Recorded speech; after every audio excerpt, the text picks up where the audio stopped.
السلام علیکم، محمد عزیز صدیق اپنے پروگرام پولیٹیکل ڈائریز کے ساتھ حاضر خدمت ہے۔ جنوری کا آخری دن اور کل سے فروری میں آپ آ جائیں گے، اور فروری فیصلہ کن تو میں کہہ نہیں سکتا، لیکن کچھ چیزیں بہتری کی طرف آئیں گی۔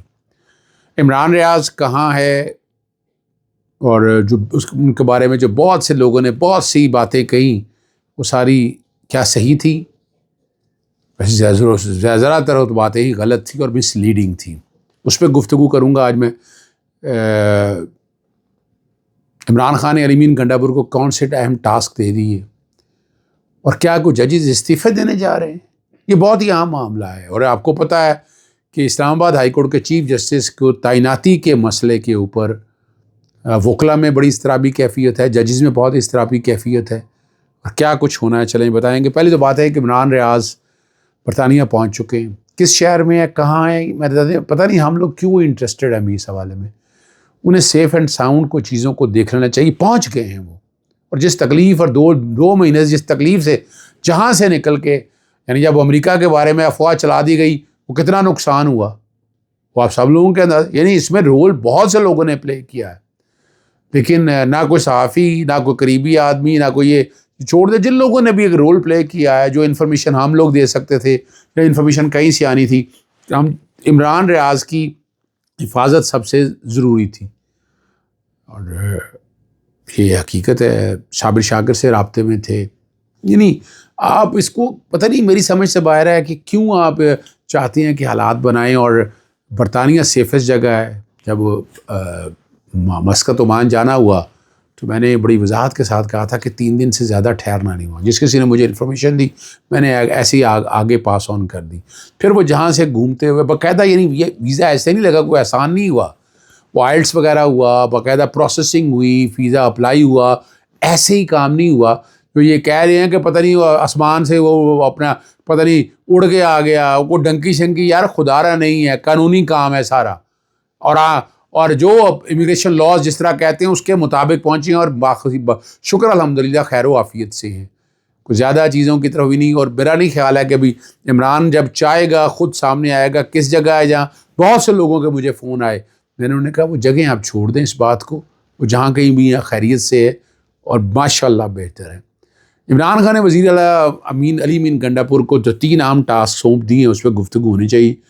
انتخابات کے دوران صوبے میں مملہ دھاندلی سے متعلق تحقیقات کروانے کی ہدایت کر دی ہے۔ دیکھیں یہ جو ہے وہ ٹو پہ لے کر آئے گا چیزوں کو، اور یہ بھی ہے پشاور کے 9 صوبائی اور قومی اسمبلی کے حلقوں میں دھاندلی سے متعلق تحقیقات کرنے کے لیے یہ ہدایت کی ہے۔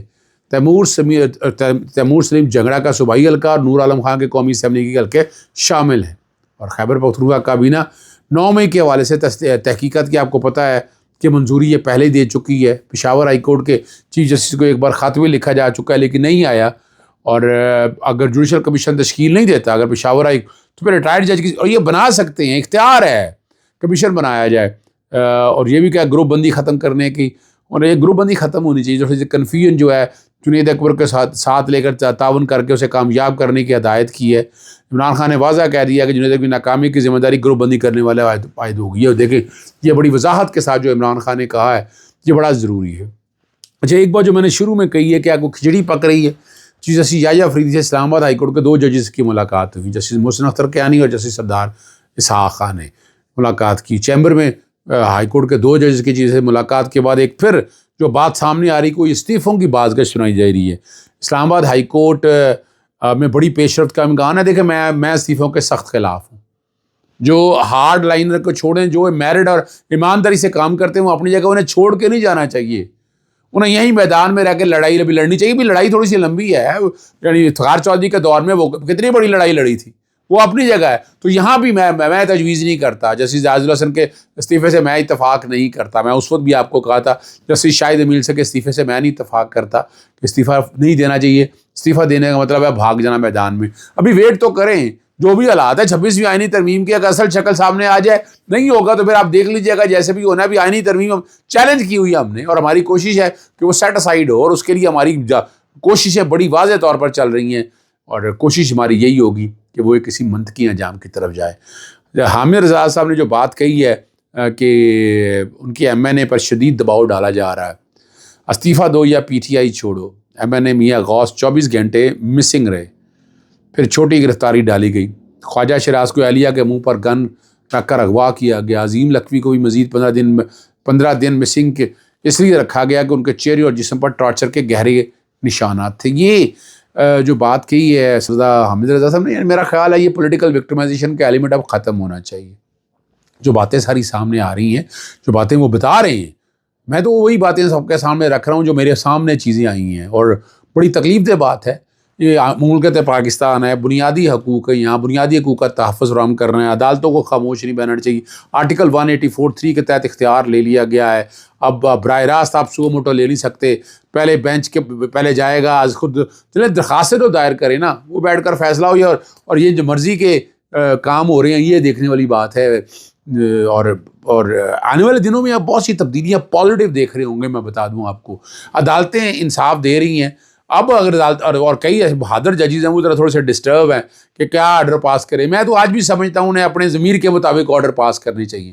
انہیں آئین اور قانون کی بالادستی اور اپنی حلف کی پاسداری، جیسے سعید منصور علی شاہ نے کہا، اپنے حلف کی پاسداری کرنا ضروری ہے. وہ حلف کی پاسداری کریں گے تو یہ کامیابی ہے. یہ کامیابی اور کامرانی دیکھیے گا، یاد رکھیے گا، رب کی ذات کے دو نام ہیں، صفات ہیں، العادل و الوکیل.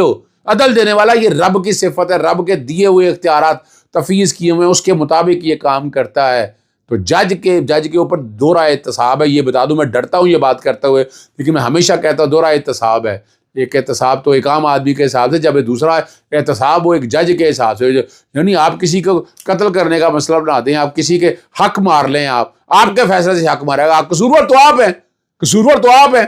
تو اس احتساب تو پھر دوہرا ہونا ہی ہونا ہے آپ کا. کیسے بچ سکیں گے آپ اس ایسے احتساب کے ساتھ؟ احتساب سے. اور جج بہت بڑی طاقت بھی ہے، بہت بڑی ذمہ داری بھی ہے. اور اس میں بار بار کہتا ہوں کہ ان ججز کو جنہوں نے اس ٹائم پہ جسٹس عمر عطا بندیال کے ساتھ جو لوگ نہیں کھڑے ہوئے تھے، آج پچھتا رہے ہیں.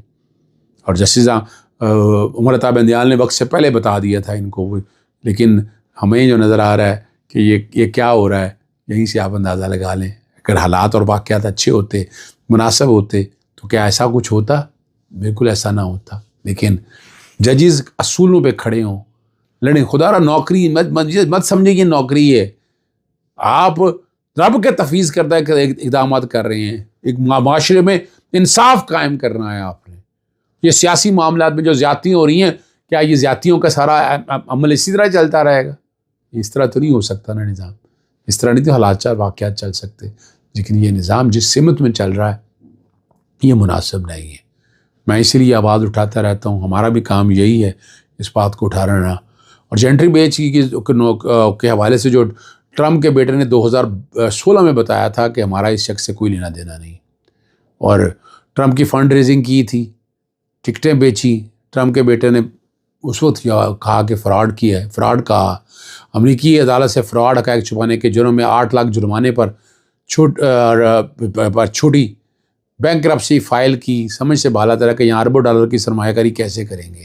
یعنی یہ بڑی مزدار بات ہے. عوام کو بیوقوف بنانا بند کرے، اور جو انصاف کو یہاں لایا اسے سمجھائیں کہ چند ایسے نہ کرو. یعنی آپ ایسے حالات نہ بنائیں، نہ ایسے باتیں کریں. ٹھیک ہے نا جی. 2023 میں سویڈن کے دارالحکومت اسٹاک ہوم میں ایک مسجد کے باہر مسلمانوں کے مقدس کتاب قرآن مجید کو نظر انداز کرنے والے شخص کو ان کے اپارٹمنٹ میں گولی مار کر ہلاک کر دیا گیا. مقامی میڈیا کے مطابق 38 سالہ سلوان موبیکا کو بدھ کی شام اسٹاک ہوم میں ان کے اپارٹمنٹ میں قتل کیا گیا. 2023 میں سلوان نے اسٹاک ہوم کی مرکزی مسجد قرآن میں توبہ نعوذ باللہ نظریہ آتش کیا تھا. اس کے بعد ملک میں فسادات ٹوٹ پڑے تھے. جب ہم کسی کے مذہب میں مداخلت نہیں کرتے تو کوئی ہمارے مذہب میں کیوں مداخلت کرتا ہے؟ آقا دو جہاں حضور نبی کریم صلی اللہ علیہ وسلم کی شان میں گستاخی کرنا ہے. قرآن مجید بھئی آپ اپنے دین کی کتاب کو آگے لے کے چلیں، اسی کو آگے بڑھائیں. ہم تو اب تو ہمارے لیے تو چاروں الہامی کتابیں ہیں، ہم تو اس کا بڑا تذکرہ کرتے ہیں. تو میں سمجھتا ہوں کہ یہ اس معاملے میں دیکھیں رواداری کی ضرورت ہے، اعتدال کی ضرورت ہے. سامنے آ کے یعنی معاملات کو ٹھنڈا کرنے کی ضرورت ہے. کوئی ضرورت نہیں ہے. کیوں؟ یہ سمجھایا جائے. یہ تمام مذاہب کو ایک دوسرے کو سمجھانا چاہیے کہ نہیں، اب آپ اپنے کر رہے ہیں. دیکھیں پاکستان کے اندر آپ کے سامنے ہر کوئی اپنے طریقے سے مذہب کے پراچار کر رہا ہے، اور ہمارا آئین اور قانون یہی کہتا ہے۔ اجازت چاہتا ہوں، السلام علیکم، اللہ حافظ، پاکستان۔